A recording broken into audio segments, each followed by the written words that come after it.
Assalamualaikum warahmatullahi wabarakatuh. Bismillahirrahmanirrahim. Innal hamdalillah nahmaduhu wa nasta'inuhu wa nastaghfiruh wa na'udzu billahi min shururi anfusina wa sayyiati a'malina.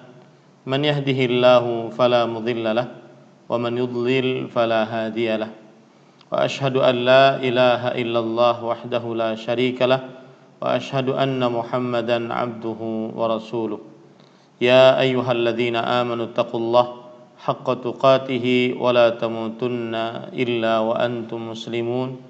Ya ayyuhan nasu taqu rabbakumul ladzi khalaqakum min nafsin wahidah wa khalaqa minha zawjaha wa batha minhuma rijalan katsiran wa nisaa'a wattaqullaha alladzi tasaaluna bihi wal arham innallaha kana 'alaikum raqiba. Ya ayyuhalladzina amanu taqullaha wa qulu qawlan sadida yuslih lakum a'malakum wa yaghfir lakum dhunubakum wa man yuti'illaha wa rasulahu faqad faza fawzan 'azima. Amma ba'd. Fa inna asdaqal hadits kitabullah wa ahsanul hadi hadyu Muhammadin sallallahu alaihi wa ala alihi wasallam wa syarrul umuri muhdatsatuha wa kullu muhdatsatin bid'ah wa kullu bid'atin dhalalah wa kullu dhalalatin finnar. Alhamdulillah, kita bersyukur pada Allah Subhanahu wa taala pada hari ini, hari Ahad malam 11 Al-Muharram 1442 Hijriah, kita dimudahkan oleh Allah Subhanahu wa taala untuk duduk bersama mengkaji kembali tema nikmat surga versus siksa neraka, dan ini adalah pertemuan yang ketiga. Salawat dan salam semoga selalu Allah berikan kepada Nabi kita Muhammad sallallahu alaihi wa ala alihi wasallam, pada keluarga beliau, para sahabat, serta orang-orang yang mengikuti beliau sampai hari kiamat kelak. Dengan nama-nama Allah yang husna dan sifat-sifatnya yang mulia, kita berdoa, Allahumma inna nas'aluka ilman nafi'an wa rizqan tayyiban wa amalan mutaqabbala. Wahai Allah, sesungguhnya kami mohon kepada Engkau ilmu yang bermanfaat, rezeki yang baik, dan amal yang diterima. Allahumma amin. Ahibati hafizakumullahu ta'ala, kaum muslimin yang saya cintai karena Allah, semoga Allah Subhanahu wa ta'ala selalu menjaga kita. Pada kesempatan kali ini kita melanjutkan tema kajian siksa nikmat surga versus siksa neraka. Dan pada pertemuan yang pertama kita sudah membahas bahwa surga adalah kesuksesan yang hakiki, sedangkan neraka adalah kerugian yang sangat merugi. Kemudian juga itu yang pertama. Yang kedua yaitu kita telah membahas juga tempat surga adalah tempatnya di atas langit yang ketujuh, di bawah arsy-Nya Allah Subhanahu wa ta'ala. Sedangkan tempat neraka adalah di bawah lapis bumi yang ketujuh. Kemudian yang sudah kita bahas juga adalah yang ketiga adalah cara untuk menggiring penghuni surga ke dalam surga, dan penghuni neraka ke dalam neraka. Caranya, penghuni surga yaitu disambut oleh para malaikat, kemudian diucapkan salam atas mereka oleh para malaikat, kemudian dipersilahkan untuk masuk ke dalam surganya Allah Subhanahu wa ta'ala. Sedangkan penghuni neraka adalah dikatakan oleh para malaikat, bukankah telah diutus kepada kalian para rasul dan diingatkan oleh para rasul terhadap kalian tentang pertemuan hari ini. Kemudian dikatakan kepada mereka, haqqat kalimatul azab, siksa telah berhak untuk orang-orang kafir, masuklah kalian ke dalam neraka jahanam, kekal kalian di dalamnya, dan neraka jahanam adalah seburuk-buruk tempat untuk orang-orang yang menyombongkan diri.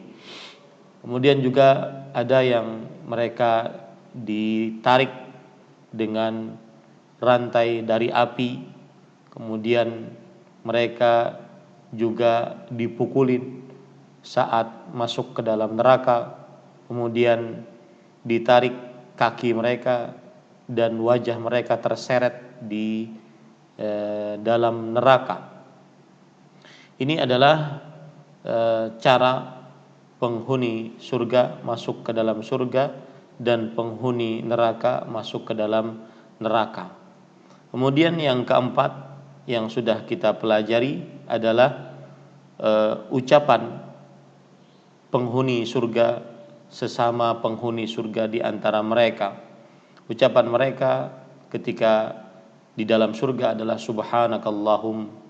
Kemudian mereka saling mengucapkan salam, kemudian juga mengucapkan alhamdulillahi rabbil alamin.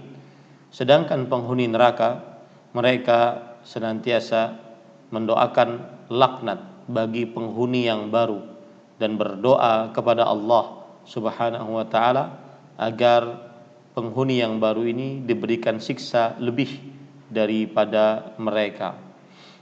Kemudian ahibati, yang kelima yang kita ingin ambil dari yang sudah kita ambil dari nikmat, perbandingan nikmat surga dengan siksa neraka adalah yaitu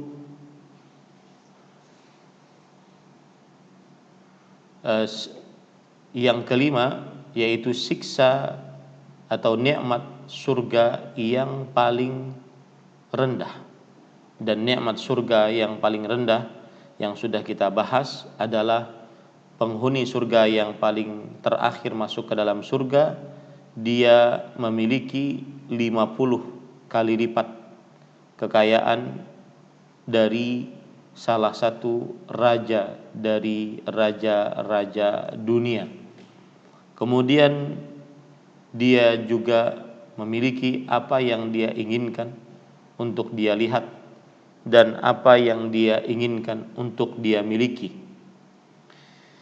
Adapun penghuni neraka yang paling ringan siksanya adalah seorang yang diletakkan 2 batu api di bawah kakinya dan akibatnya kepalanya mendidih dan dia mengira itu adalah siksa yang paling berat baginya, padahal itu adalah siksa yang paling ringan di dalam neraka. Sedangkan pertemuan yang kedua kita membahas poin yang keenam, yaitu pakaian penghuni surga. Pakaian penghuni surga maka terbuat dari sutra, baik yang lembut ataupun yang tebal bercorak. Kemudian juga dibandingkan dengan pakaian penghuni neraka, maka pakaian mereka ada yang terbuat dari ter, yaitu jubah dari bahan aspal yang sangat panas, kemudian juga dibuatkan dari bahan kain yang terbuat dari api. Sedangkan yang ketujuh yang sudah kita bahas pada pertemuan yang kedua pada pekan yang lalu, yaitu permadani penghuni surga dengan permadani penghuni neraka. Maka para permadani penghuni surga, maka permadaninya terbuat dari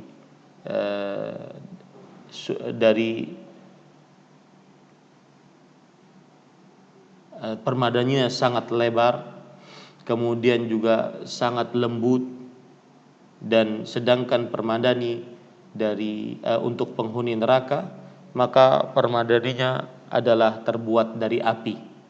Permadaninya terbuat dari lempengan-lempengan api. Yang kedelapan yang sudah kita bahas adalah makanan penghuni surga dengan makanan penghuni neraka. Makanan penghuni surga yaitu fakihah katsirah, buah-buahan yang begitu banyak, dan buah-buahan tersebut bisa dia pilih apapun dari buah-buahan tersebut, dan daging-daging yang dibawakan tanpa mereka harus capek-capek untuk mengambilnya, tetapi datang sendiri. Ini adalah makanan penghuni surga.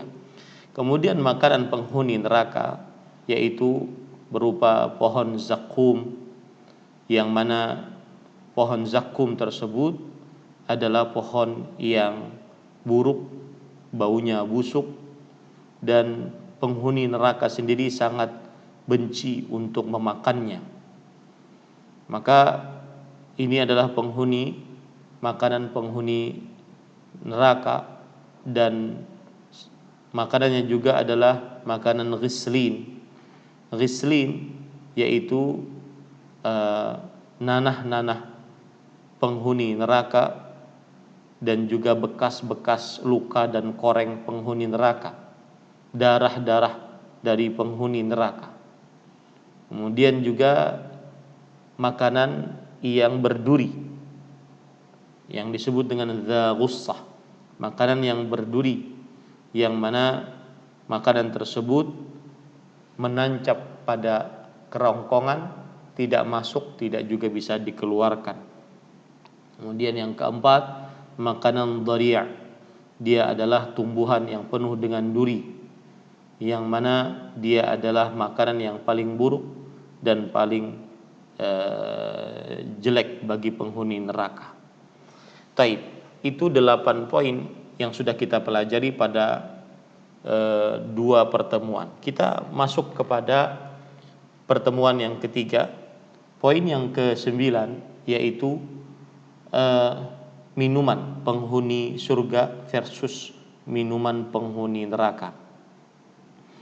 Para ikhwah yang dirahmati oleh Allah Subhanahu wa taala, minuman penghuni surga disebutkan oleh Allah di dalam surat Al-Insan ayat 5 dan 6. Allah Subhanahu wa taala berfirman di dalam surat Al-Insan, innal abrara yashrabuna min ka's kana mizajuha kafura. Sesungguhnya orang-orang yang berbuat kebajikan minum dari gelas berisi minuman yang campurannya adalah air kafur. Ainan yashrabu biha ibadullah yufajjirunaha tafjira, yaitu mata air dalam surga yang darinya hamba-hamba Allah minum, yang mereka dapat mengalirkannya dengan sebaik-baiknya. Para ikhwah yang dirahmati oleh Allah Subhanahu wa taala, yang dimaksud dengan air dari kafur yaitu karena kafur adalah terkenal dengan bau yang wangi dan juga sangat menyejukkan di tenggorokan. Bau yang wangi dan sangat menyejukkan di tenggorokan. Dan disebutkan di dalam tafsir Imam Ibnu Katsir, ma'a ma yudhafu ila dzalika minal ladzadzah fil jannah. Di samping beserta itu, di samping kelezatan yang ada di dalam surga. Kemudian disebutkan di dalam tafsir Al-Baghawi, yumazzaju bil kafur wa yuhtamu bil misk.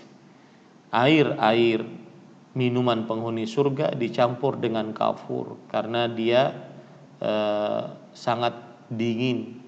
Kemudian yang menyebabkan sangat dingin, kemudian wa yuhtamu bil misk, dan ditutupi dengan minyak wangi misk, yaitu ditutupinya dengan bau wewangian sehingga minumannya sangat wangi.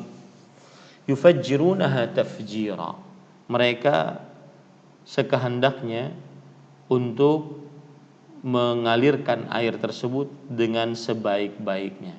Apa maksudnya? Yaqudunaha wa yatasarrafuna fiha haitsu sya'u min qusurihim wa majalisihim. Air-air tersebut mereka alirkan sendiri. Kemudian mereka bisa bawa kemana-mana sekehendak mereka. Mau ke istana mereka, ke tempat-tempat duduk mereka. Ini subhanallah, para ikhwan yang dirahmati oleh Allah. Jadi air-air tersebut mereka alirkan sendiri. Nggak bisa dibayangkan, susah, ya. Karena Rasulullah SAW bersabda dalam hadis riwayat Imam Ibnu Majah, innal jannah la khatara laha. Surga itu tidak bisa dibayangkan. Bayangkan air dialirkan sendiri, entah itu dengan tangannya, pokoknya penghuni surga sekehendaknya untuk mengalirkan air tersebut. Ayo ikut saya ke sana, ikut saya ke sini. Jadi subhanallah. Ya para ikhwah yang dirahmati oleh Allah Subhanahu wa taala. Begitu juga disebutkan oleh Allah dalam surat Al-Insan ayat 15 sampai 18. Allah Subhanahu wa taala berfirman, "Wa yutafu 'alaihim bi'aniyah min fiddah wa akwabin kanat qawarira min fiddatin qaddaruha taqdira wa yusqawna fiha ka'san kana mizajuha zanjabila 'ainan fiha tusamma salsabila." Yang artinya Allah berfirman, dan diedarkan kepada mereka bejana-bejana dari perak dan piala-piala yang bening laksana kaca. Subhanallah. Diedarkan kepada mereka bejana-bejana, ya, gelas-gelas terbuat dari perak, dan juga piala-piala, maksudnya piala itu gelas-gelas yang ada pegangannya yang bening laksana kaca, yaitu kaca-kaca yang terbuat dari perak yang telah diukur mereka dengan sebaik-baiknya. Di dalam surga itu mereka diberi minum segelas minuman yang campurannya adalah jahe. Ingat ya, sudah saya sedangkan bahwasanya jangan mengira jahe yang dimaksud seperti yang ada di dunia. Karena sebagian orang ada yang tidak suka minum jahe karena merasa mungkin di sini panas, perutnya tidak nyaman. Tetapi kita selalu memakai kaidah yang disebutkan oleh Abdullah bin Abbas radhiyallahu anhuma, bahwa Rasulullah sallallahu alaihi wasallam bahwa Abdullah bin Abbas berkata, "Ma syai'un fil jannati mimma fid dunya illa al-asma." Tidak ada sesuatu yang ada dalam surga dari apa yang ada dalam dunia kecuali cuma nama. Namanya saja sama. Yang didatangkan dari sebuah mata air surga yang dinamakan dengan salsabil. Coba lihat penjelasan para ulama tentang ayat ini. Disebutkan oleh Imam Ibnu Katsir rahimahullah, yusqawna fiha ka'sa ay yasquna fi hadhil aqwab khamran mamzujan bizanjabil. Maksudnya adalah mereka meminum dari ataupun diminum, dituangkan kepada mereka di dalam gelas-gelas ini minuman khamar yang dicampur dengan jahe. Fataratan yumazzaju lahumus syarab bil kafur wa huwa barid wa taratan bizanjabil wa huwa har. Subhanallah. Kadang-kadang minuman penghuni surga itu dicampur dengan kafur dan itu menimbulkan rasa dingin, dan kadang-kadang dicampur dengan zanjabil, jahe, dan itu menimbulkan rasa hangat. Ainan fiha tusamma salsabila. Di dalam surga tersebut ada mata air yang dinamakan salsabil. Ini adalah salah satu nama dari mata air di dalam surga. Dan mata air tersebut dia bisa geret kemana saja. Allahu Akbar. Mata air tersebut dia bisa geret kemana saja. Nah, kemudian ahibati hafizakumullah ta'ala,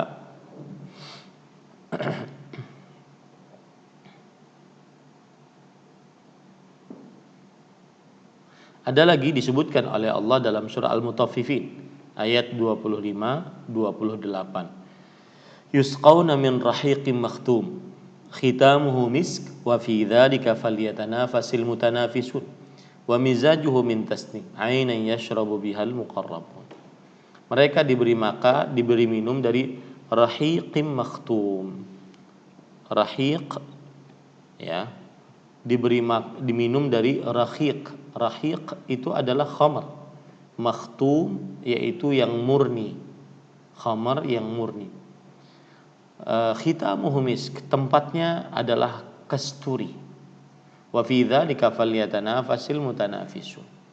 Khitamuhu itu maksudnya yaitu asal rasanya itu kasturi.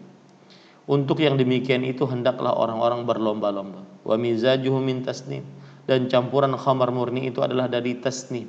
Ini salah satu minuman penghuni surga, yaitu tasnim, campurannya minuman khamar di dalam surga.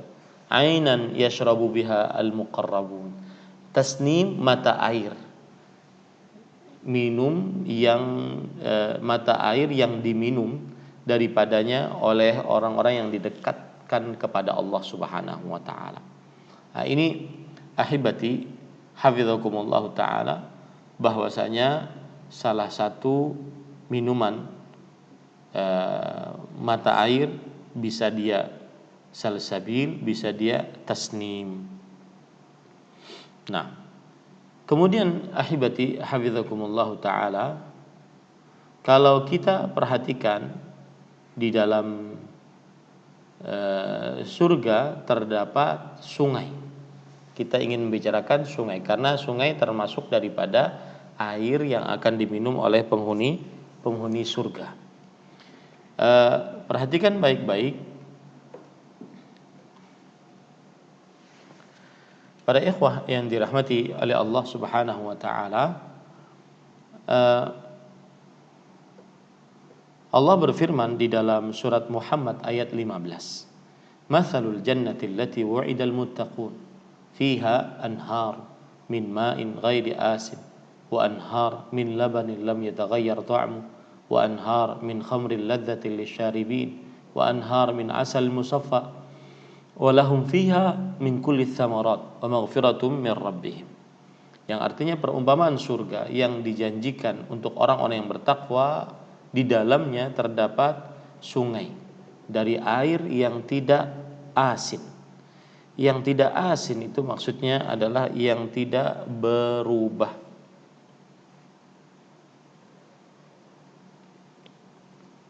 Min ma'in ghairi asin, yaitu dari air yang tidak berubah rasanya dan baunya. Kemudian sungai-sungai dari air susu yang tidak berubah rasanya, dan sungai-sungai dari minuman khamar yang lezat rasanya bagi peminumnya, dan sungai-sungai dari madu yang disaring, dan mereka memperoleh di dalamnya segala macam buah-buahan dan ampunan dari Rabb mereka. Nah, ini ahibati hafizakumullah taala termasuk dari minuman penghuni surga. Termasuk dari minuman penghuni surga. Kemudian termasuk minuman penghuni surga adalah sungai yang disebut dengan sungai Kautsar. Sungai Kautsar. Dan sungai Kautsar ini diberikan kepada Nabi Muhammad SAW sebagaimana hadis riwayat Imam Bukhari dan Muslim dari sahabat Nabi Abdullah bin Amr bin As radhiyallahu anhuma. Rasulullah sallallahu alaihi wasallam bersabda, "Haudhi masiratu syahr, ma'uhu abyadu minal laban, wa rihuhu atyabu minal misk, wa kizanuhu kanujumis sama, faman syariba minhu fala yadhma abada."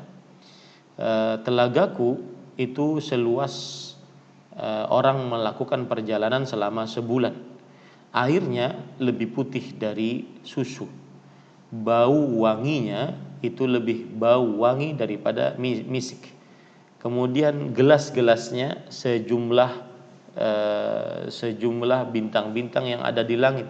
Barang siapa yang meminum darinya maka ia tidak akan pernah haus selamanya. Nah, ini menunjukkan minuman-minuman penghuni surga yang sangat luar biasa. Sekarang minuman penghuni neraka. Hela nafas dulu ya, minuman penghuni neraka. Yang pertama yang disebut dengan Al-Hamim. Allah berfirman di dalam surat Muhammad wasuqu ma'an hamiman faqatta'a am'a'ahum. Dan penghuni neraka diberikan minum air hamim. Hamim, kata Imam Ibnu Katsir rahimahullah, haran syadidal hararah la yustata' faqatta'a ma fi butunihim minal am'a'i wal ahsya. Panas yang sangat panas yang tidak sanggup untuk dirasakan. Ya, subhanallah, panas yang sangat panas yang tidak sanggup untuk dirasakan. Dan pada pertemuan sebelumnya saya sudah mengingatkan bahwasanya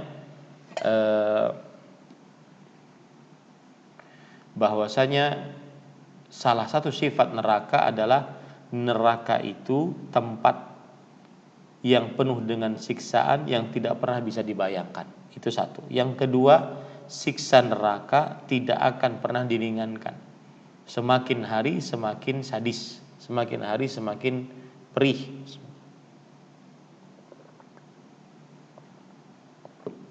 Ya. Anggap kalau seandainya kita hamim itu adalah air mendidih. Hamim adalah air mendidih. Maka kalau seandainya air mendidih 100 derajat Celcius, berarti hari ini minum air mendidih 100 derajat Celcius. Maka besok hari jangan pernah berharap minum 100 derajat Celcius, lebih daripada itu. Ini para ikhwan yang dirahmati oleh Allah Subhanahu wa taala. Yang mana saking panasnya memutuskan apa yang ada dalam perut mereka berupa usus, kemudian juga anggota-anggota tubuh yang ada di dalam perut tersebut. Wallahu alam. Kemudian dalil yang menunjukkan akan hal ini juga adalah hadis surat Al-Hajj ayat 19 sampai 20. Allah Subhanahu wa taala berfirman, yusharu bihi ma fi butunihim wal julud. Allah Subhanahu wa taala berfirman, yusharu bihi ma fi butunihim wal julud. Dan dengan air itu dihancur luluhkan segala apa yang ada dalam perut mereka dan juga kulit mereka. Allahu akbar. La haula wala quwata illa billah. Ya. Kemudian minuman yang kedua penghuni neraka adalah as-sadid. As-sadid yaitu nanah. Allah Subhanahu wa taala berfirman di dalam Al-Qur'an, wastaftahu wa khaba kullu jabbarin 'anid min waraihi jahannam wa yusqa min ma'in sadid yatajarra'uhu wala yakadu yusighuhu wa ya'tihi al-mautu min kulli makan wa ma huwa bimayyit wa min waraihi 'adzabun ghalidh.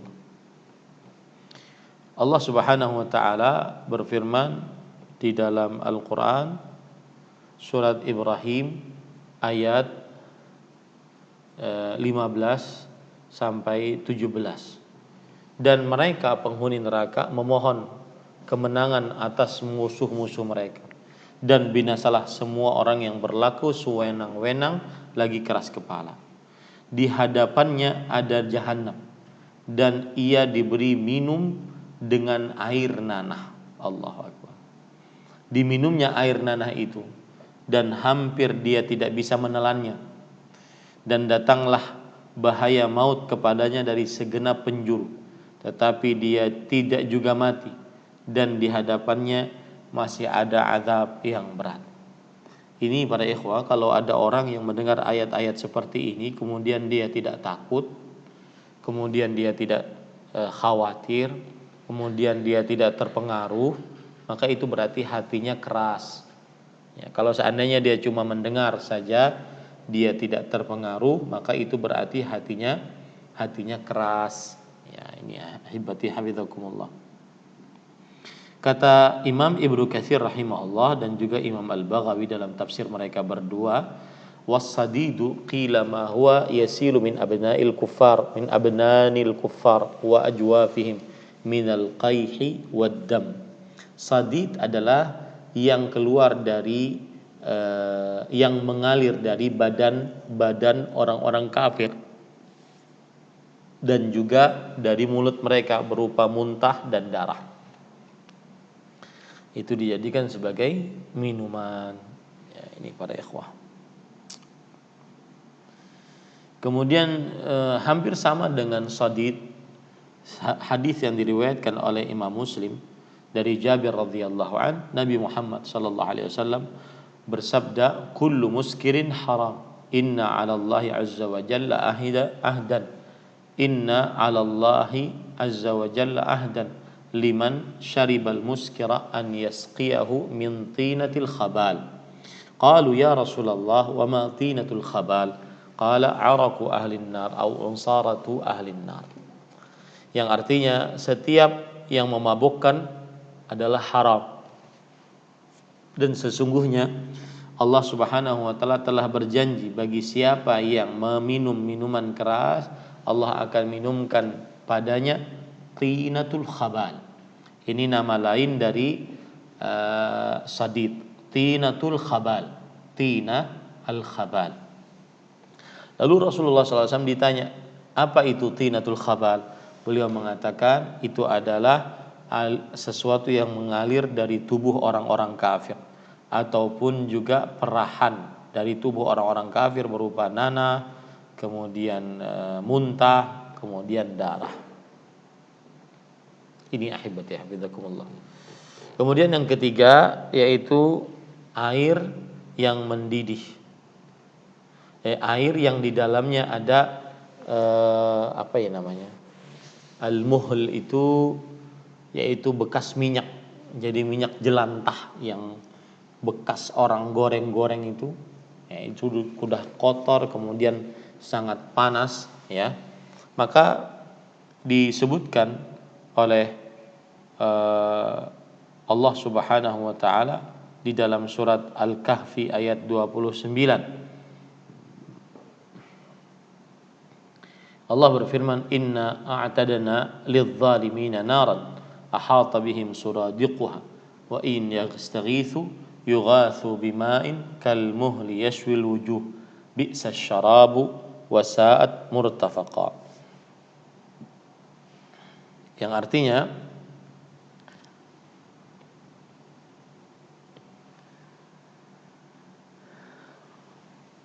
dan kami telah menyediakan bagi orang-orang yang zalim itu neraka yang gejolaknya mengepung mereka. Maksudnya lahap-lahap api neraka mengepung mereka. Dan jika mereka meminta minum, niscaya mereka akan diberi minum dengan air seperti besi yang mendidih. Kal muhli yaghli fil butun. Kal muhli yashwil wujuh. Seperti air yang mendidih yang menghanguskan muka. Seperti dengan air seperti besi yang mendidih. Jadi subhanallah, airnya itu besi yang mendidih, bukan besi yang tidak panas lagi, besi yang mendidih ya, yang menghanguskan muka. Itulah minuman yang paling buruk dan tempat istirahat yang paling jelek. Surah Al-Kahfi ayat 29.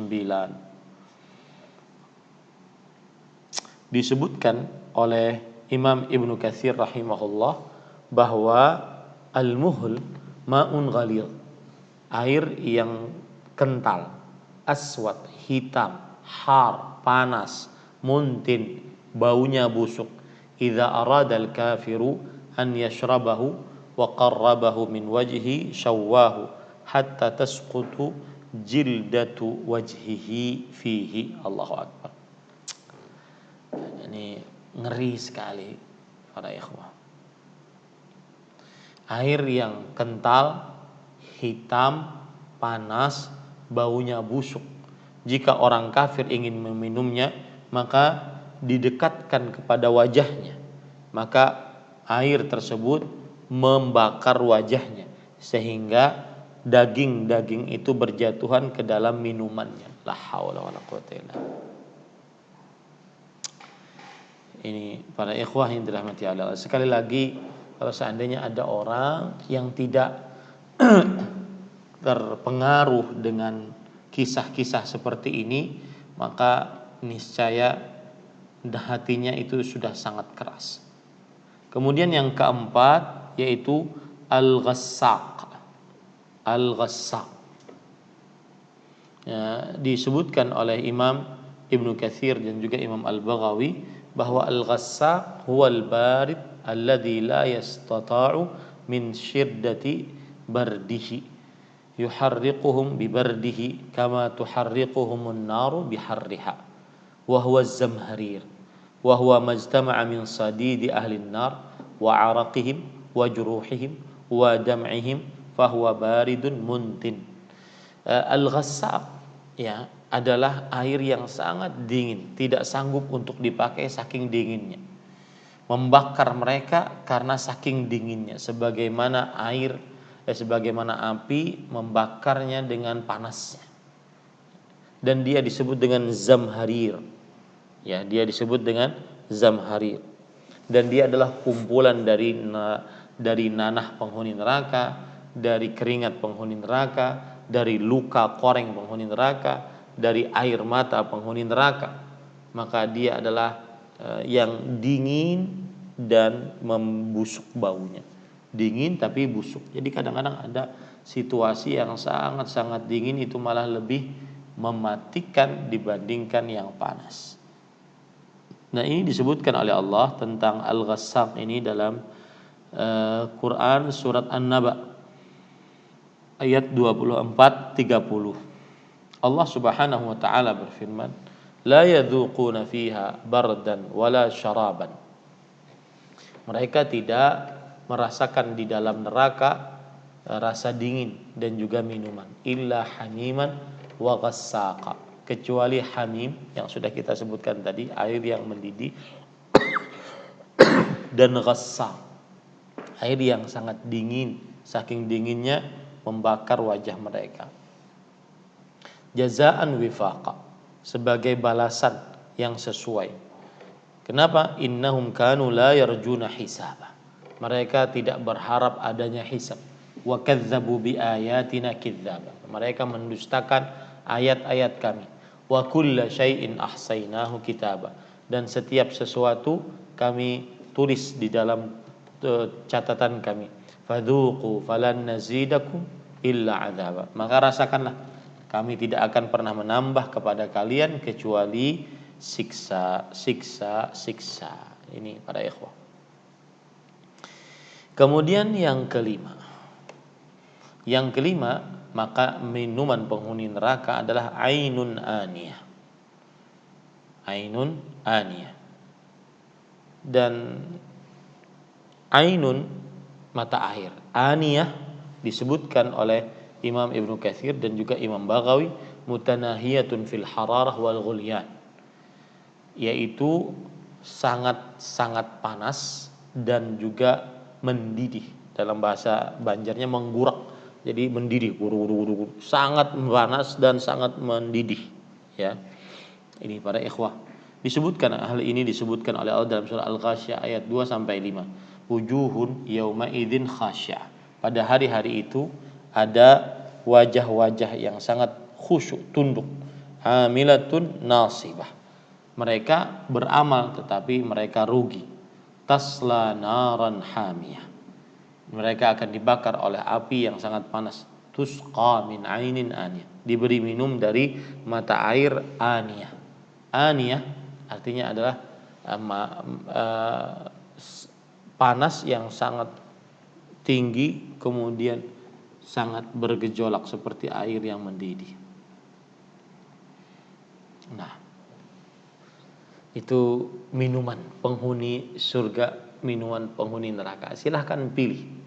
Ya, silahkan pilih. La ilaha illallah Muhammad Rasulullah.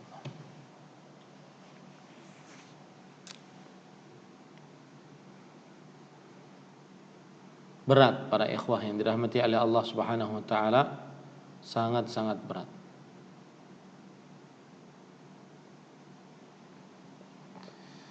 Sekarang kita masuk kepada tempat tinggal.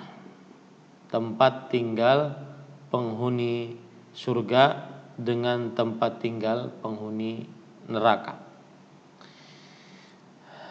Ini lagi subhanallah.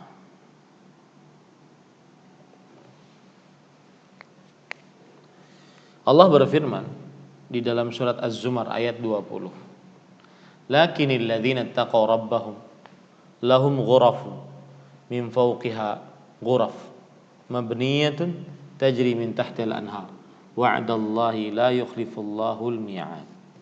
Perhatikan artinya, dan akan tetapi orang-orang yang bertakwa mereka memiliki ghuraf, yaitu mereka memiliki sungai kamar-kamar, tempat-tempat yang tinggi. Di atasnya dibangun pula tempat-tempat yang tinggi, yang di bawahnya mengalir sungai-sungai. Allah telah berjanji dengan sebenar-benarnya dan Allah tidak akan mungkin ingkar janji.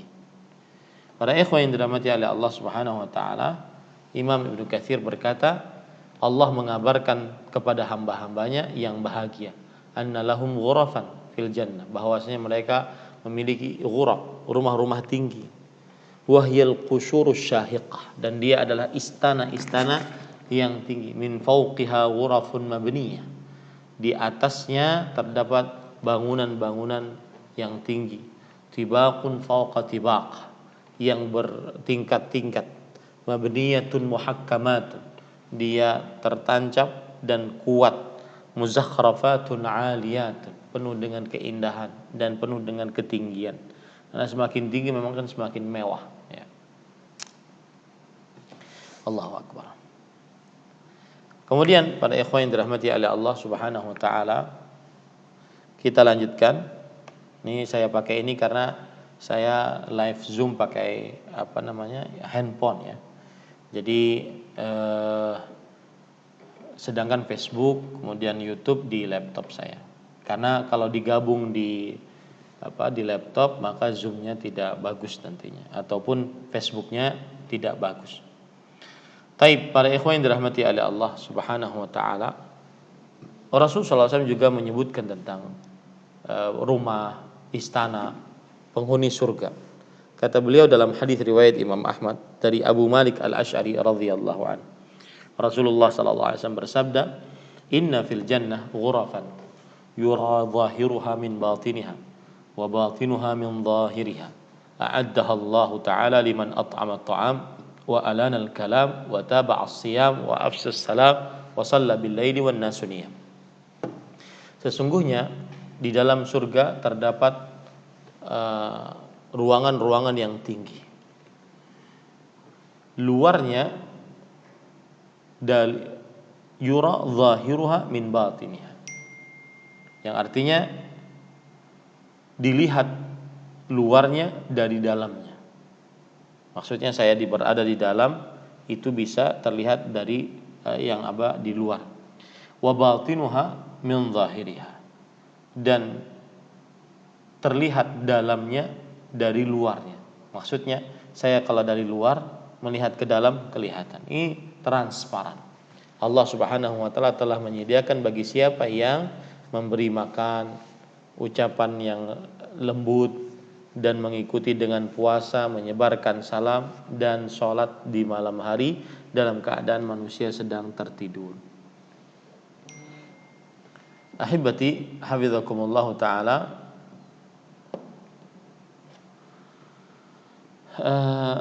kemudian setelah itu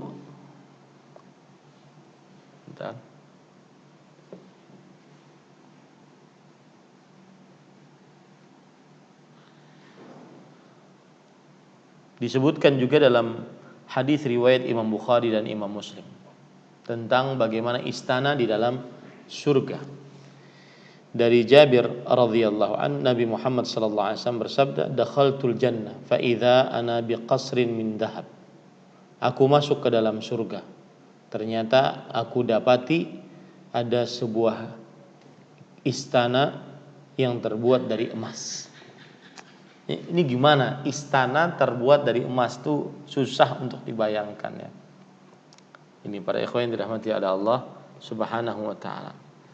Begitu juga rumah dan istana yang dimiliki oleh Khadijah, itu tadi dimiliki oleh Umar bin Khattab radhiyallahu anhu. Kemudian dimiliki oleh Khadijah sebagaimana hadis riwayat Imam Bukhari dan Imam Muslim. Dari Abu Hurairah radhiyallahu anhu beliau bercerita, "Ata Jibrilun Nabiyya sallallahu alaihi wasallam faqala." Jibril alaihi salam menemui Nabi Muhammad sallallahu alaihi wasallam. Lalu Jibril berkata, "Ya Rasulullah, hadhihi Khadijatu qad atatka ma'aha ina'un fihi idam aw ta'am aw syarab. Fa idza hiya atatka faqra 'alaiha salam min rabbiha wa minni wa basyirha bi baitin fil jannah min qasab la sakhaba fihi wala nasab." Yang artinya, wahai Rasulullah, ini Khadijah. Dia telah datang kepadamu membawa bejana yang di dalamnya ada lauk, makanan, kemudian minuman. Jika ia sampai kepadamu, maka bacakanlah atas Khadijah salam dari Allah dan dariku, yaitu dari Jibril alaihissalam. Ini keutamaan Khadijah, manaqibnya Khadijah radhiyallahu anha. Kemudian dan berikanlah kabar gembira, dia mendapatkan sebuah rumah di dalam surga yang terbuat dari qasab. Qasab adalah bambu. Bambu, tetapi bambu yang bengkok terbuat dari berlian.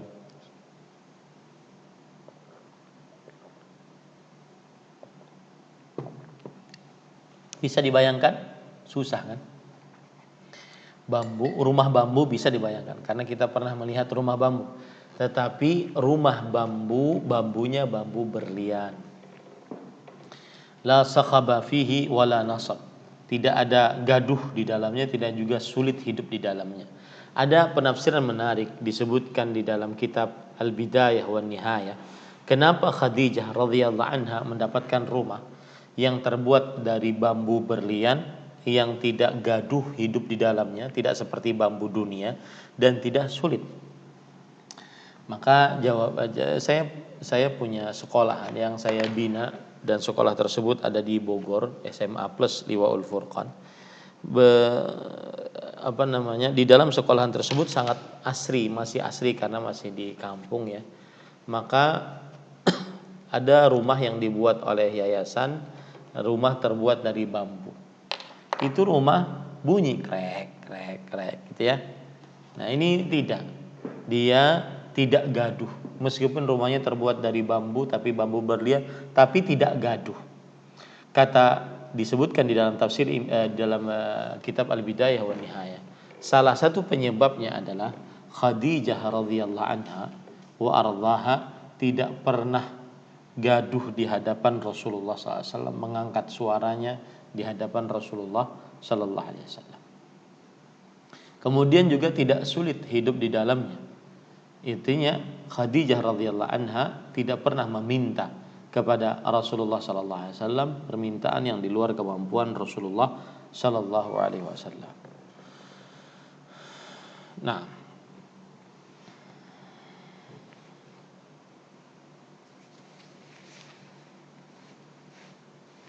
kemudian ada lagi hadis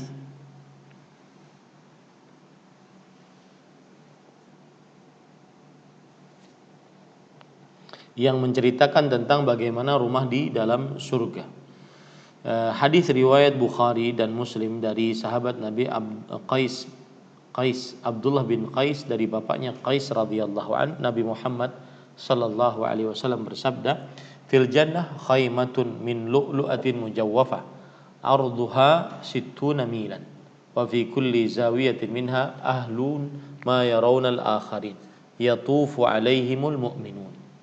Artinya di dalam surga terdapat khaymah, kemah, tenda yang terbuat dari berlian mujawwaf. Tenda yang terbuat dari berlian yang lonjong. Ini saya seumur hidup belum pernah melihat berlian. Bagaimana berlian tersebut dia bagaikan tenda yang lebarnya itu 60 mil. Kalau 60 mil coba saya hitung. 60 mil itu sama dengan kali 1,5, 90 ya kilometer. Berlian luasnya 90 kilometer. La haula wala. Ini para ikhwan yang dirahmati oleh Allah Subhanahu wa taala. Dan ini susah untuk dibayangkan. Ya, susah untuk dibayangkan. Kemudian juga ada hadis yang lain yang menunjukkan tentang rumah dan bangunan-bangunan yang ada dalam surga, sebagaimana hadis riwayat Imam Tirmidzi, Imam Ahmad dari Abu Hurairah radhiyallahu an, Rasulullah sallallahu alaihi wasallam bersabda tentang bangunan surga, labinatun min fiddah. Labinah. Labinah itu ada keramik kan, satu itu labinah. Ini terbuat dari perak. Wa labinatun min dhahab. Keramik yang selanjutnya terbuat dari emas. Wa milatuha al-miskul adfar. Milat artinya yaitu sesuatu yang dicampur antara keramik dengan keramik. Ya, apa biasanya pasir putih, semen putih itu. Ya, milatuha semen putih yang semennya itu adalah al-miskul adfar. Miskul adfar artinya adalah minyak wangi yang sangat wangi. Wa hasba'uha al-lu'lu' wal yaqut, dan kerikil-kerikilnya itu adalah batu-batu lu'lu' dan yakut, batu-batu berlian dan yakut. Wa turafuha za'faran, dan pasir-pasirnya adalah az-za'faran. Man yudkhiluha yan'am wa la yab'asu wa yukhallad wa la yamut wa la tamna thiyabuhum wa la yafna shababuhum. Barang siapa yang memasuki tempat tersebut, rumah tersebut, maka dia akan mendapatkan kenikmatan dan dia tidak akan pernah bosan. Dia akan dikekalkan, tidak akan dimatikan, dan pakaiannya tidak akan hancur, ke masa mudanya tidak akan habis. Itu penghuni istana, rumah penghuni surga. Sekarang tempat tinggal penghuni neraka. Tempat tinggal penghuni neraka. Disebutkan oleh Allah dalam surah Al-Furqan ayat 11 sampai 14, bal kadzdzabu bis-sa'ah, akan tetapi mereka mendustakan hari kiamat. Wa a'tadna liman kadzdzaba bis-sa'ati sa'ira, dan kami sediakan bagi siapa yang mendustakan hari kiamat untuk dibakar. Ya, bagi siapa yang mendustakan hari kiamat maka disediakan api yang membakar. Idza ra'atu min makanin ba'idin sami'u laha taghayyudan wa zafira. Kalau seandainya mereka mendengar dari tempat yang jauh, mereka mendengar ya taghayyudan wa zafira. Para ikhwan yang dirahmati oleh Allah Subhanahu wa taala, maka mereka mendengar kegeramannya dan suara nyalanya. Nah, ini termasuk daripada tempat penghuni neraka. Jadi tidak ada enak-enaknya, ya, tidak ada enak-enaknya. Begitu juga disebutkan oleh Allah di dalam surat Al-Ghafir ayat 71-72, idzil aghlalu fi a'naqihim was-salasilu yushabun fil hamimi thumma fin nari yusjarun.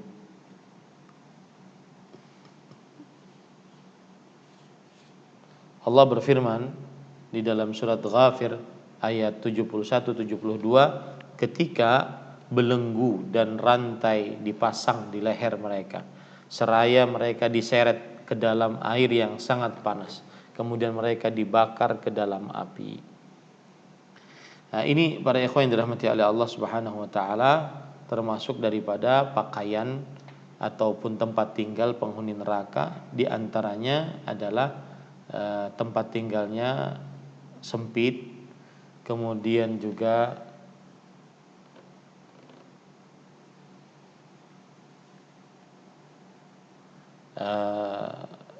rendah, apalagi mereka diikat dengan rantai. Ya, ini para ikhwan yang dirahmati oleh Allah Subhanahu wa taala.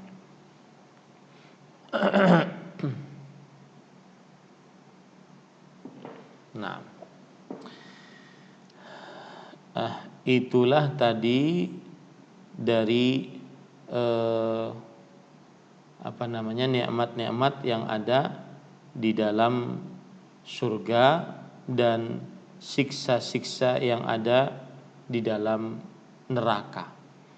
Terakhir para ikhwah yang dirahmati oleh Allah Subhanahu wa taala, yaitu nikmat paling besar yang dimiliki penghuni surga dan siksa paling pedih yang dimiliki penghuni neraka. Allah berfirman, lilladzina ahsanul husna wa ziyadah. Surat Yunus ayat 26. Bagi orang-orang yang berbuat baik, maka mereka mendapatkan surga dan tambahannya. Al-husna di dalam ayat ini al-jannah, ya, disebutkan oleh Imam Ibnu Qayyim rahimahullah. Sedangkan tambahannya adalah an-nadharu ila wajhillahil karim. Tambahan dari penghuni surga, dari nikmat surga bagi penghuni surga adalah melihat kepada wajah Allah yang mulia.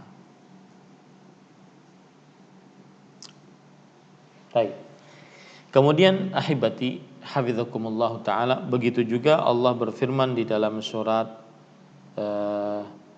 Qaf ayat 35. Lahum ma yasha'una fiha waladaina mazid. Mereka mendapatkan apa saja yang mereka kehendaki di dalamnya, dan ladaina mazid, kami memiliki tambahan. Tambahan yang dimaksud di sini kata Imam Ibnu Qayyim rahimahullah dalam kitab Hadil Arwah, an-nadharu ila wajhillahil karim, melihat kepada wajah Allah Subhanahu wa taala yang mulia. Inilah tambahan dan inilah nikmat surga yang paling tinggi, yang paling agung.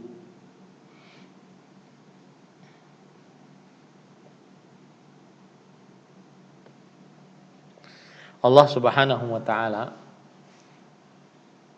Rasulullah SAW bersabda dalam hadis riwayat Imam Muslim dari Suhaib radhiyallahu an, Rasulullah SAW bersabda, "Idza dakhala ahlul jannatil jannah."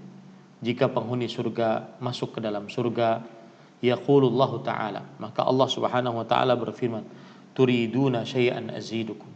Maukah aku tambahkan kepada kalian sesuatu? Fayaqulun alam tubayyit wujuhana. Maka penghuni neraka berkata, bukankah engkau telah memberikan cahaya pada wajah-wajah kami? Alam tudkhilnal jannah wa tunajjina minan nar. Bukankah engkau telah masukkan kami ke dalam surga dan menyelamatkan kami dari api neraka? Kemudian fayakshiful hijab. Fama u'tu syai'an ahabba ilaihi minan nadhari ila rabbihim azza wa jalla. Maka dibukalah hijab. Fama u'tu syai'an, tidak ada sesuatu yang diberikan kepada mereka, ahabba ilaihim, yang paling mereka cintai, daripada an-nadharu ila rabbihim azza wa jalla, daripada bertemu, melihat dengan Allah Subhanahu wa taala. Inilah nikmat yang paling besar yang didapati oleh penghuni surga. Mudah-mudahan kita dapat melihat Allah Subhanahu wa taala sebagaimana Rasul sallallahu alaihi wasallam bersabda, "Innakum satarawna rabbakum." Kalian akan melihat Rabb kalian. Rabb yang selama ini kalau kita sedang sedih, kita ambil air wudu, kita sholat 2 rakaat. Rabb yang selama ini kita menadah tangan apabila kita memiliki hajat, keperluan, tidak bosan-bosannya Allah melihat tadahan tangan kita. Rabb yang selama ini kita ruku menghadap kepadanya, sujud untuknya, nungging, merendahkan kepala kita lebih rendah dibandingkan pantat kita. Rabb yang selama ini menenangkan hati kita ketika kita gelisah. Rabb yang selama ini kita baca firman-firman-Nya dan kita hafal firman-firman-Nya. Rabb yang selama ini kita sembah tapi kita belum pernah bisa melihatnya, dan di dunia tidak akan pernah kita bisa melihatnya. Rabb yang selama ini apabila kita gelisah, kita mohon ketenangan darinya. Allahumma ana abduk wa ibnu abdik wa ibnu amatik nasiyati biyadik adlun fiya hukmuk madhin fiya qada'uk as'aluka bikulli ismin huwa lak sammaita bihi nafsak aw anzaltahu fi kitabik aw 'allamtahu ahadan min khalqik aw ista'tharta bihi fi 'ilmi al-ghaibi indak an taj'alil qur'ana rabi'a qalbi wa nura sadri wa jala'a huzni wa dhahaba hammi wa ghammi. Ya Allah, aku adalah budakmu dan anak dari budakmu yang laki-laki dan anak dari budakmu yang perempuan. Nasibku di tanganmu. Adil keputusanmu untukku. Berlaku takdirmu untukku. Aku memohon kepada engkau dengan seluruh nama yang engkau miliki di dalam dirimu, yang engkau ajarkan kepada rasul-rasul, atau engkau sebutkan di dalam kitab-kitabmu, atau engkau simpan di dalam dirimu. Hendaklah engkau menjadikan hati kami tenang. Rabb, yang kita minta ketenangan, terutama dalam masa-masa sulit seperti ini. Hampir semua orang merasakan kesulitan. Tapi dengan menadah tangan, hati kita tenang. Dengan memohon kepada Allah, Allah akan mengabulkan permintaan kita. Rabb yang begitu kita rindukan. Kemudian ketika seseorang masuk ke dalam surga, bertemu dengan Rabbnya. Dan saya berpesan kepada para ikhwah sekalian, rindu bertemu dengan Allah adalah ibadah yang sangat agung. Man ahabba liqa Allah, ahabba Allahu liqa. Barang siapa yang ingin bertemu dengan Allah, maka Allah ingin bertemu dengannya. Rindu ingin bertemu dengan Allah.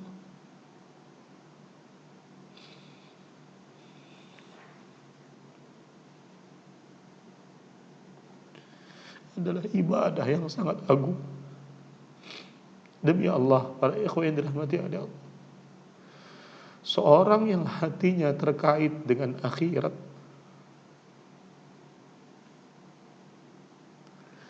seorang yang terkait dengan akhirat, seorang yang ingin bertemu dengan Allah, dia sudah sangat bosan di dunia ini. Dunia yang penuh dengan kesulitan, dunia yang penuh dengan ketidakaslian, ketidaksempurnaan.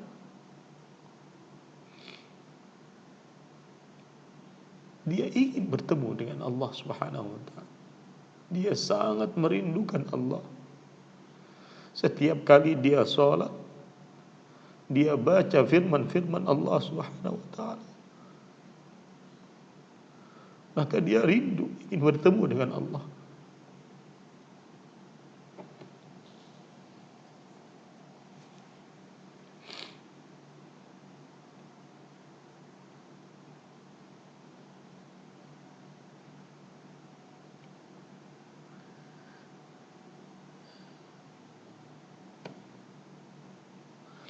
Ada ayat di dalam Al-Quran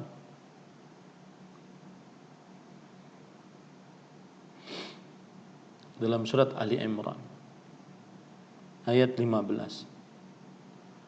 Allah Subhanahu wa ta'ala berfirman, Qul a'unabbi'ukum bi khairin min dhalikum lilladzina ittaqaw 'inda rabbihim jannatun tajri min tahtiha al-anhar khalidina fiha wa azwajun mutahharah wa ridwanun minallah wallahu basirun bil ibad. Katakanlah wahai Muhammad sallallahu alaihi wasallam, inginkah aku kabarkan kepada kalian apa yang lebih baik dari semua yang ada di dunia? Untuk orang-orang yang bertakwa kepada Allah, di sisi Allah ada surga yang mengalir di bawahnya sungai-sungai. Mereka kekal di dalamnya. Mereka dikaruniai istri-istri yang suci. serta ridha dari Allah Subhanahu wa taala.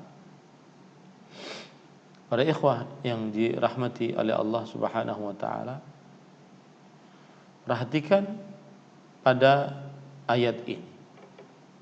Ridha dari Allah Subhanahu wa taala. Ayat ini hampir sama juga dengan surat At-Taubah ayat 72. Allah Subhanahu wa taala berfirman di dalam Al-Qur'an, "Wa ridwanun minallahi akbar." Dan keridhaan dari Allah Subhanahu wa taala itu adalah sangat besar. Saya bacakan ayatnya. Wa'adallahu al-mu'minin wal mu'minat jannatin tajri min tahtiha al-anhar khalidina fiha wa masakin tayyibatan fi jannati 'adn wa ridwanun minallahi akbar dzalika huwal fawzul 'adzim. Allah menjanjikan kepada orang-orang yang beriman, laki-laki dan perempuan, mereka mendapatkan surga yang di bawahnya mengalir sungai-sungai, kekal mereka di dalamnya, dan mendapat tempat-tempat yang bagus di dalam surga Aden. Dan keridhaan Allah adalah lebih besar. Perhatikan para ikhwah yang dirahmati oleh Allah Subhanahu wa taala, apa yang dimaksud dengan keridhaan Allah lebih besar. Dalam hadis yang diriwayatkan oleh Imam Bukhari dan Muslim dari Abu Sa'id Al-Khudri, Rasulullah SAW bersabda, Inna Allah Azza wa Jalla yaqulu li ahli al-jannah. Sesungguhnya Allah Azza wa Jalla berkata kepada penghuni surga, Ya ahlal jannah, wahai penghuni surga. Fayaqulun labbaika rabbana wa sa'daik. Maka penghuni surga mengatakan, hadir wahai Rabb kami, kemuliaan hanya untuk Engkau, wal khairu fi yadik, dan kebaikan hanya ada pada kedua tanganmu. Kemudian Allah Subhanahu wa taala berfirman kepada penghuni surga, hal raditu,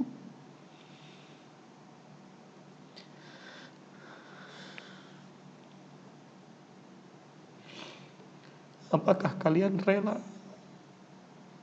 Sukakah kalian dengan nikmat ini?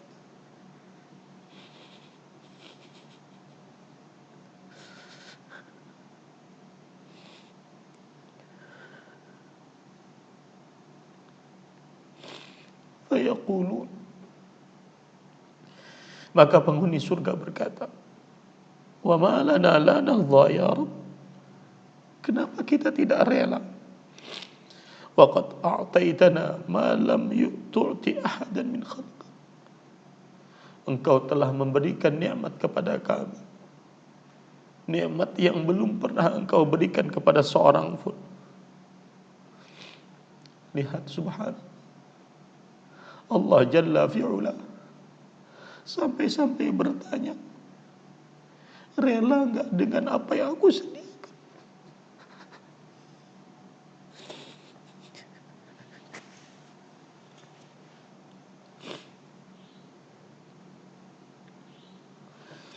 Kemudian Allah bertanya pertanyaan kedua, ala u'tikum afdhala min dhalik, maukah aku berikan kepada kalian yang lebih daripada itu?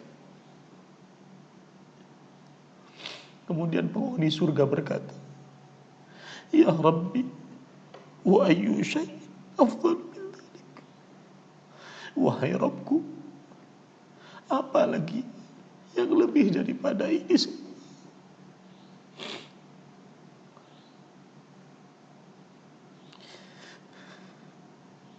Kemudian Allah berfirman, uhillu alaikum ridwani fala askhatu alaikum ba'dahu abada. Aku halalkan bagi kalian ridhaku, aku meridai kalian, aku tidak akan pernah murka selamanya kepada kalian.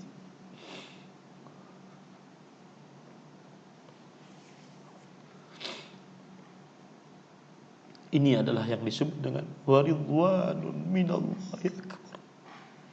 Keridhaan Allah itu lebih besar dari semua nikmat-nikmat surga. Para ikhwah, tentang melihat Allah. Ketika Anda ditanya, kalau mau masuk surga, apa yang Anda inginkan? Sebagian orang menjawab, saya ingin ini. Saya ingin bertemu dengan bidadari. Jujur saja para ikhwan yang dirahmati oleh Allah, kita semua ingin bertemu bidadari. Tapi ada yang kita ingin juga bertemu dengan Allah yang selama ini menenangkan hati kita dalam keadaan kita sedang sedih, gelisah. Allah yang selama ini menghidupkan, memberikan rezeki, memberikan begitu banyak nikmat tanpa pamrih. Bahkan saat kita sedang bermaksiat, Allah kasih.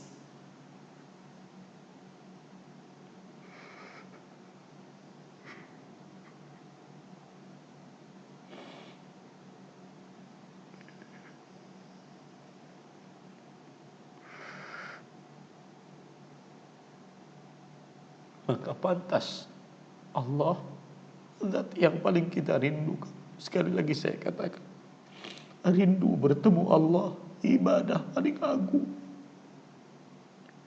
membuat seseorang lapang hidup di dunia, membuat seseorang fokus untuk orientasi akhirat. Apapun yang dihadapi di dunia,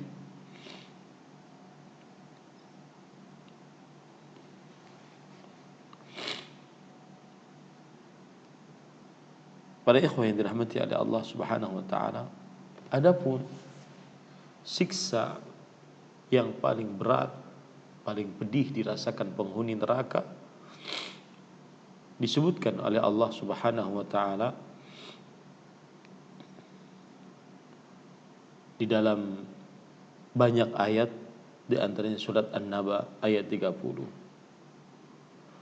Fadzuqu falan nazidakum illa 'adzaba. Rasakanlah, maka tidak akan pernah kami tambahkan kepada kalian kecuali nerakanya Allah Subhanahu wa taala. Ini menunjukkan bahwasanya tidak akan pernah ada tambahan bagi penghuni neraka kecuali siksa. Siksa dan siksa. Itulah siksa yang paling berat yang dimiliki oleh penghuni neraka. Allah Subhanahu wa taala berfirman juga di dalam Al-Qur'an, dan saya sudah sebutkan ini. Neraka representasinya adalah tempat penuh dengan siksa yang tidak pernah bisa dibayangkan, dan siksanya tidak pernah diringankan, dan siksanya tidak akan pernah berhenti. Dan itu disebutkan di dalam surat Fatir ayat 36 sampai 37. Walladzina kafaru lahum naru jahannam. Orang-orang yang kafir memiliki neraka jahannam. La yuqdha alaihim fayamutu. Tidak dihabiskan mereka lalu mereka mati. Artinya disiksa tapi dia masih dihidupkan. Disiksa tapi masih dihidupkan. Siksa, hancur, hidupkan lagi. Siksa lagi, hancur lagi, hidupkan lagi. Siksa lagi, hancur lagi, hidupkan lagi. Terus seperti itu. Ini siksa yang paling berat yang dihadapi oleh mereka. Wala yukhaffafu anhum min adzabiha. Dan tidak diringankan atas mereka dari siksanya, siksa neraka. Kadzalika najzi kulla kafur. Demikianlah kami membalas setiap orang-orang yang kufur terhadap Allah Subhanahu wa taala.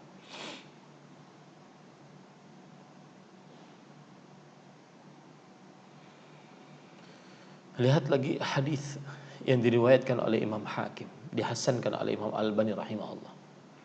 dari sahabat Nabi Abdullah bin Qais radhiyallahu anhu, inna ahlan nar la yabkun hatta law ujriyati sufun fi dumu'ihim lajarat wa innahum la yabkuna ad-dam, yakni makan ad-dumu'. Sesungguhnya penghuni neraka benar-benar selalu menangis. Saking sering menangisnya, kalau seandainya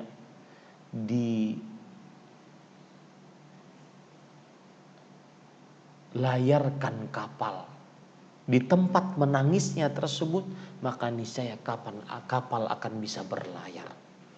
Dan sesungguhnya mereka menangis benar-benar merangis darah. Subhanallah. Para ikhwan yang dirahmati oleh Allah Subhanahu wa taala.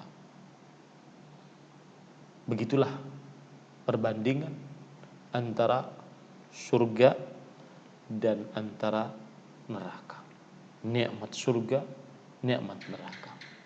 Semoga yang disampaikan bermanfaat, dan saya kembalikan acara kepada akhi yang membawa acara. Sallallahu Nabi Muhammad walhamdulillahi rabbil alamin.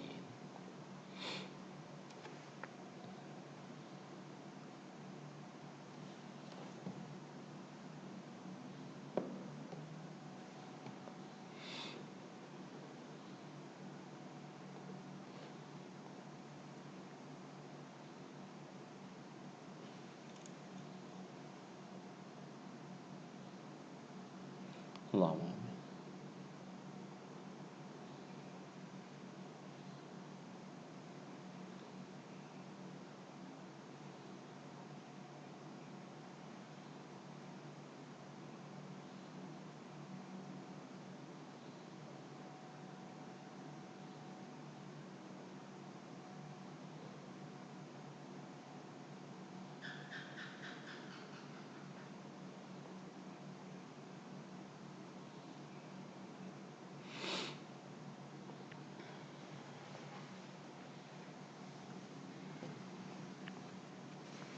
Waalaikumsalam warahmatullahi wabarakatuh.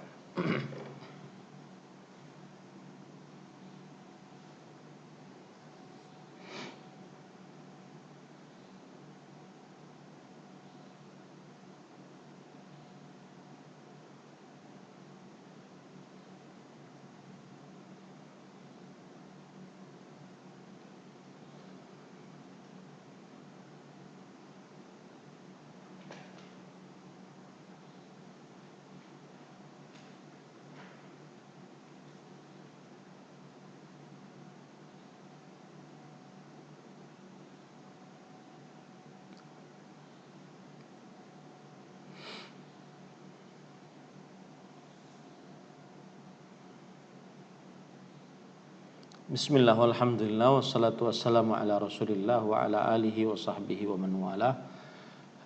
Hukum menikah berputar pada 5 hukum syar'i, 5 hukum pembebanan dalam agama Islam: wajib, mandub, mubah, makruh, dan haram. Maka kalau seandainya kita berkaca kepada hadis Rasul sallallahu alaihi wasallam, maka saudara sudah masuk kepada kategori wajib, sebagaimana hadis Rasul sallallahu alaihi wasallam riwayat Bukhari dari Abdullah bin Mas'ud radhiyallahu anhu, ya ma'syaras sabab man istata'a minkumul ba'ah falyatazawwaj fa innahu aghaddu lil basar wa ahsanu lil farj. Wahai pemuda, barang siapa di antara kalian yang sanggup untuk melakukan nafkah lahir dan batin, maka hendaklah ia menikah. Sesungguhnya itu menikah itu menundukkan pandangan dan menjaga kemaluan. Maka berdasarkan hadis ini, saudara sudah termasuk orang yang sanggup untuk ba'ah, menafkahi lahir dan batin. Maka menikahlah. Dan perkaranya tambah ringan ketika saudara adalah seorang lelaki. Karena seorang lelaki, meskipun adabnya kita minta izin, direstui oleh orang tua, akan tetapi dia bisa menikah tanpa harus ada wali dari orang tuanya. Karena laki-laki dia yang melamar seorang perempuan yang harus ada walinya. Rasulullah SAW bersabda, la nikaha illa biwali. Tidak sah nikah kecuali dengan wali. Kemudian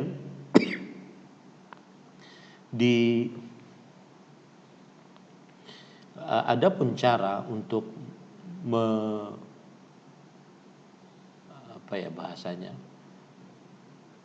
memuaskan perasaan orang tua sehingga orang tua menyetujui pernikahan Anda. Banyak caranya. Yang pertama, berdoa. Karena hati manusia di tangan Allah Subhanahu wa taala. Wa du'a miftah kulli khair. Doa kunci segala kebaikan. Dan yang kedua, dijelaskan kepada orang tua tentang keutamaan menikah, apalagi dalam perihal menjaga kesucian. Kemudian yang ketiga, dijelaskan kepada kedua orang tua bahwa Allah telah menyebutkan dengan menikah maka niscaya akan diberikan rezeki yang lebih lapang lagi. In yakunu fuqara'a yughnihimullah. Jika kalian miskin, dalam keadaan menikah miskin, maka niscaya Allah Subhanahu wa taala akan memberikan kecukupan kepada kalian. Rasul sallallahu alaihi wasallam bersabda, "Thalathun haqqun 'ala Allahi 'aunuhu." Salasatun haqqun 'ala Allahi 'aunuhu. 3 orang yang Allah berhak menolong mereka.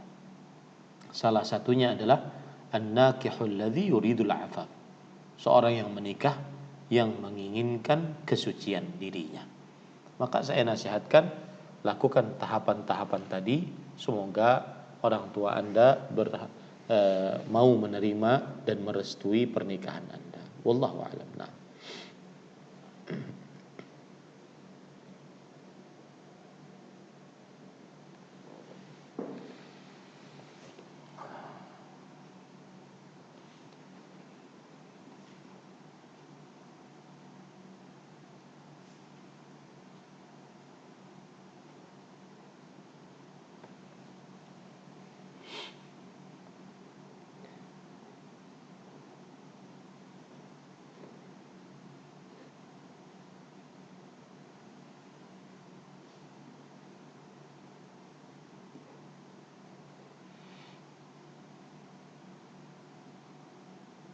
Waalaikumsalam warahmatullahi wabarakatuh.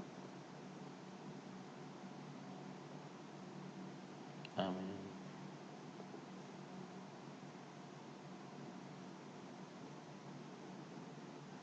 Amin.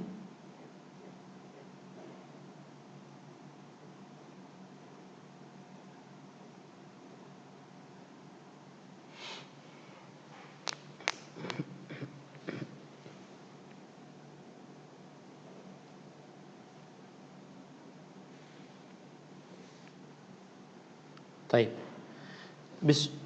Barakallahu fiik, jazakallahu khair atas pertanyaannya. Para ikhwah yang dirahmati oleh Allah Subhanahu wa taala, saya ingin menyebutkan tentang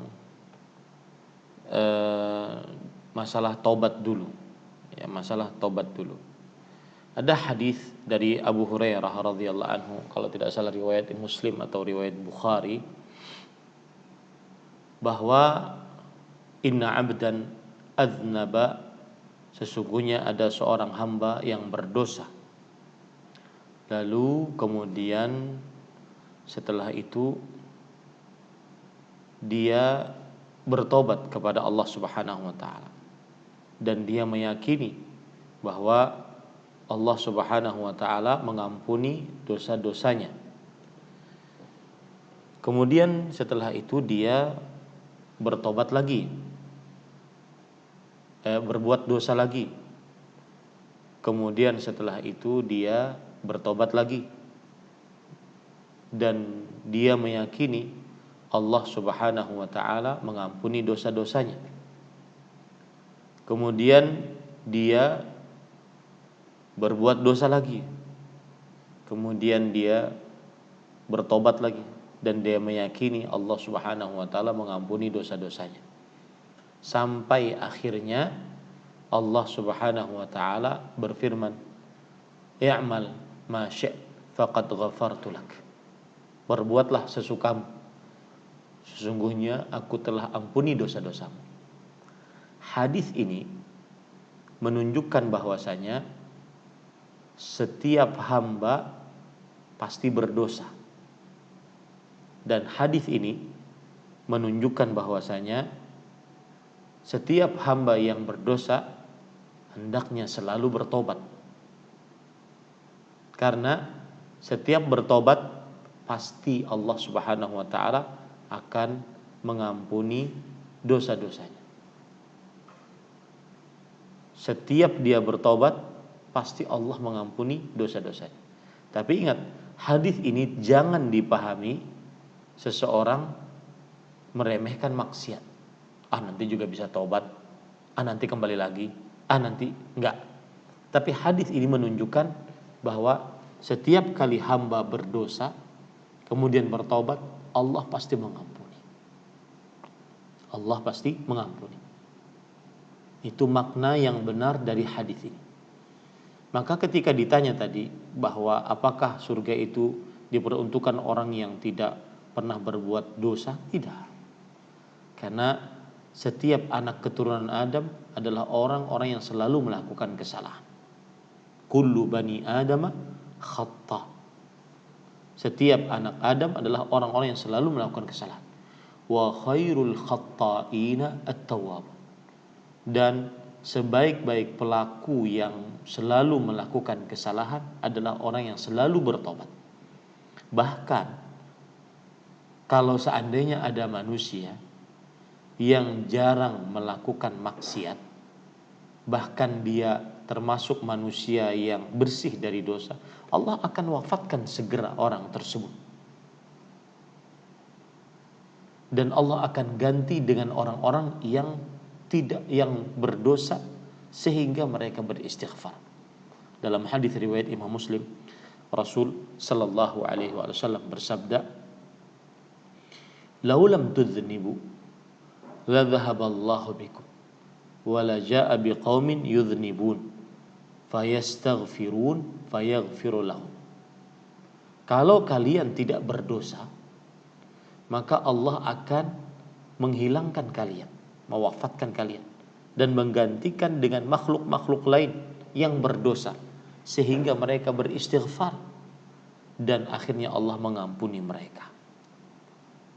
Jadi manusia tidak ada yang lepas dari dosa. Manusia senantiasa harus selalu bertobat jika dia melakukan dosa. Nah, kalau sudah dipahami ini, berarti surga bukan dengan barteran amal seseorang. Mau dia ahli dosa, ahli ketaatan, tetapi surga dengan rahmat dan karunia Allah. Surga adalah murni hak prerogatif Allah, hak sendiri yang dimiliki oleh Allah, tanpa melihat kepada amal, tanpa melihat kepada yang lain-lain. Amal adalah penyebab masuk surga, tapi bukan gantian surga. Makanya apabila seseorang bermaksiat kemudian dia bertobat, jangan pernah putus asa. Ustadz, saya kembali lagi sesudah bertobat. Jangan pernah putus asa. Karena putus asa itu yang diinginkan oleh syaitan. Karena kalau sudah putus asa, terhenti tobatnya. Akhirnya dia bergelimang dengan maksiat sampai mati di atas maksiat. Itu yang diinginkan oleh syaitan. Nah, kalau ditanya tadi, Ustadz, apakah surga hanya untuk orang-orang yang lepas dari dosa? Maka kita katakan, iya. Tetapi setiap yang berdosa diwajibkan untuk bertobat. Kemudian setelah itu, Allah Subhanahu wa taala menerima taubatnya dan memasukkannya ke dalam surganya Allah Subhanahu wa taala. Wallahu a'lam. Bagus pertanyaannya. Nah.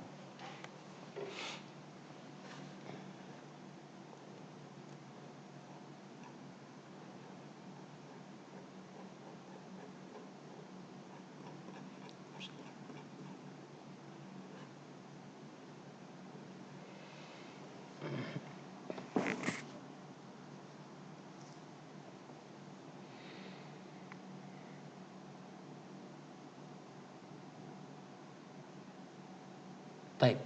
Para ikhwah yang dirahmati oleh Allah, tugas kita sebagai seorang muslim adalah beribadah kepada Allah. Dan saat kita terperosok ke dalam maksiat, bertaubat kepada Allah. Adapun kalau seandainya di akhirat kelak, maka itu murni hak Allah menentukannya. Apakah kalau seandainya dia bermaksiat, kemudian dia bertaubat, kemudian dia akan disiksa dulu di neraka, lalu dimasukkan ke dalam surga? Maka jawabannya itu semua hak Allah. Tetapi Allah sudah memberitahukan bahwa orang yang bertobat, maka dia seperti tidak berdosa. Tidak ada dosanya. Illa man taba wa amana wa amila amalan salihan fa ulaika yubaddilullahu sayyi'atihim hasanat wa kana Allahu ghafurur rahim. Kecuali orang yang bertobat, beriman, beramal saleh, maka mereka itu dosa-dosa mereka diganti dengan pahala dari Allah Subhanahu wa taala. Itu kaidahnya seperti itu. At-taibu minadz-dzambi kama la dzambalahu. Yang bertobat dari dosa seperti tidak memiliki dosa sama sekali. Kaidahnya seperti itu. Allah Subhanahu wa taala berfirman dalam surah Az-Zumar ayat 53, "Qul ya ibadiyalladzina asrafu ala anfusihim la taqnatu min rahmatillah." Katakanlah wahai hamba-hambaku, wahai Muhammad sallallahu alaihi wasallam, wahai hamba-hambaku yang melampaui batas, janganlah kalian berputus asa dari rahmat Allah. Innallaha yaghfiru dzunuba jami'an. Allah mengampuni dosa-dosa seluruhnya. Lihat, siapa yang bertobat diampuni dosa-dosanya oleh Allah. Kaidahnya begitu. Yang bertobat digantikan dosanya dengan kebaikan. Yang bertobat dihapuskan dosanya oleh Allah Subhanahu wa taala. Yang bertobat ditutup aib dosanya oleh Allah Subhanahu wa taala, terutama setelah meninggalnya. Taib. Apakah kemudian nanti dia dimasukkan ke dalam surga ataupun mampir dulu ke dalam neraka? Itu semua adalah hak Allah Subhanahu wa taala. Tugas kita di dunia ini, apabila kita ada perintah kita kerjakan, ada larangan kita jauhi. Kalau kita bermaksiat, kita bertaubat kepada Allah. Wallahu a'lam. Nah.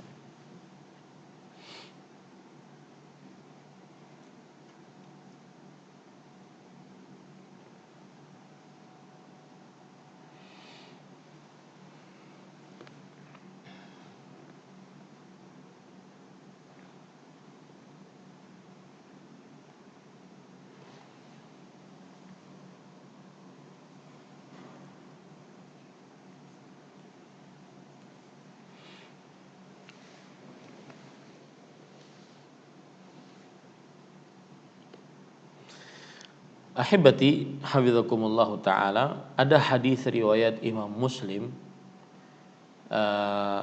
dari sahabat Miqdad radhiyallahu an, bahwa Allah Subhanahu wa taala akan mengeluarkan orang yang di dalam hatinya ada seberat biji sawi dari kebaikan. Mengeluarkan orang dari api neraka yang di dalam hatinya ada seberat biji sawi dari api neraka.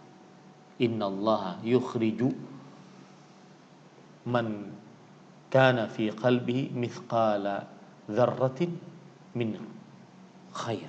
Sesungguhnya Allah akan mengeluarkan dari api neraka orang yang dalam hatinya ada seberat biji sawi dari kebaikan. Di dalam riwayat yang lain, innallaha yukhriju minan nar man qala la ilaha illallah. Sesungguhnya Allah pasti akan mengeluarkan orang dari api neraka barang siapa yang mengucapkan la ilaha illallah.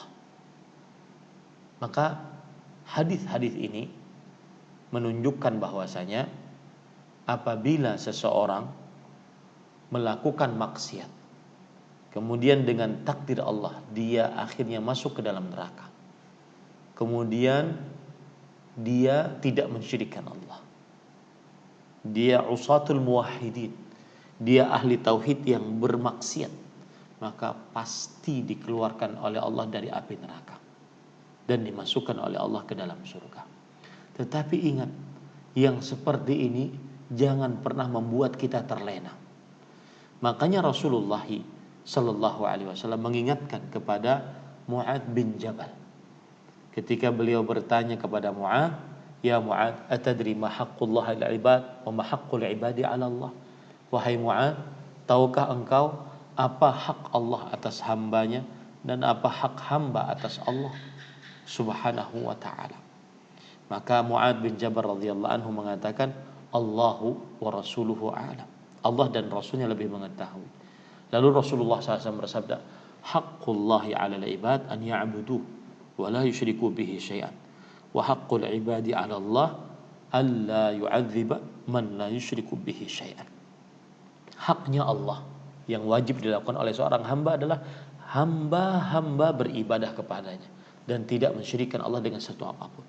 Dan hak hamba yang Allah Subhanahu wa taala tunaikan adalah apabila hamba tersebut sudah bertauhid, maka Allah tidak akan menyiksanya. Allah Subhanahu wa taala tidak akan menyiksanya. Lalu Mu'adz bin Jabal mengatakan, "Ya Rasulullah, afala ubasyirun nas?" Wahai Rasulullah, bolehkah aku memberitahukan kabar gembira ini kepada manusia? Yaitu siapa yang bertauhid Allah tidak akan menyiksanya. Maka kata Rasulullah SAW, la tubasyirhum fayattakiru. Jangan engkau beritahukan kabar gembira ini kepada mereka, karena mereka nanti akan bersandar dengan hal ini. Akhirnya menganggap, yang penting kan saya syahadat. Maksiat-maksiat sedikit yang penting kan Islam. Maksiat-maksiat sedikit yang penting kan tauhid. Nanti pasti masuk dalam surga meskipun disiksa sebentar di neraka. Ini namanya mengeremehkan neraka. Ini namanya main-main dengan Allah Subhanahu wa taala. Maka saya nasihatkan, bukan saya khawatir, nasihatkan. Yang bertanya jangan sampai berputus asa dari rahmat Allah. Teruslah selama di dunia beramal saleh, mengerjakan perintah, menjauhi larangan. Apabila melakukan maksiat, bertaubat kepada Allah. Jangan sampai ada pemikiran, aduh Ustadz, susah saya kayaknya untuk masuk ke dalam surga, saya penuh dengan dosa.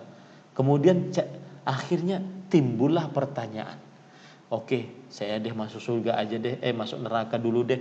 Yang penting kan saya bertauhid, gak melakukan kesyirikan, gak percaya dukun, gak percaya jimat, gak percaya kepada tukang ramal, dan macam-macam dari kesyirikan. Maka tidak mengapa deh maksiat dikit, yang penting kan nanti masuk ke dalam surga. Jangan ada pemikiran seperti itu.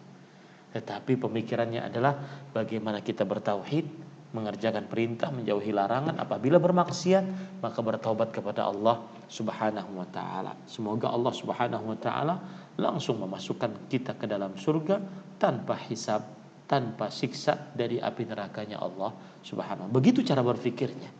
Begitu cara berfikirnya. Jangan sampai berpikir, aduh Ustaz, kayaknya masuk surga susah, saya tidak lepas dari maksiat. Maka jangan kalau begitu Ustaz, bolehkah saya bertanya bahwa kalau seandainya pun masuk ke dalam surga, masuk ke dalam neraka, disiksa dulu, apakah pasti dikeluarkan orang yang bertauhid? Maka kita katakan iya, pasti dikeluarkan. Yang tidak dikeluarkan hanya orang kafir, orang musyrik, orang munafik i'tiqadi. Tetapi jangan sampai dengan asumsi seperti ini, alibi seperti ini akhirnya memudahkan untuk bermaksiat kepada Allah Subhanahu wa taala. Wallahu a'lam. Cukup kiranya karena di sini sudah jam 10:30 malam, ya, mungkin di waktu Indonesia Barat baru jam 9:30. Semoga yang disampaikan bermanfaat dan semoga ini berarti pertemuan terakhir dari tema kajian nikmat surga versus siksa neraka, dan yang ketiga yang terakhir. Saya cukupkan dengan kafaratul majlis. Terima kasih atas perhatiannya dan kesempatannya. Subhanakallahumma wa bihamdik, asyhadu an la ilaha illa anta, astaghfiruka wa atubu ilaik. Sallallahu nabiyana Muhammad walhamdulillahi rabbil alamin. Wassalamualaikum warahmatullahi wabarakatuh.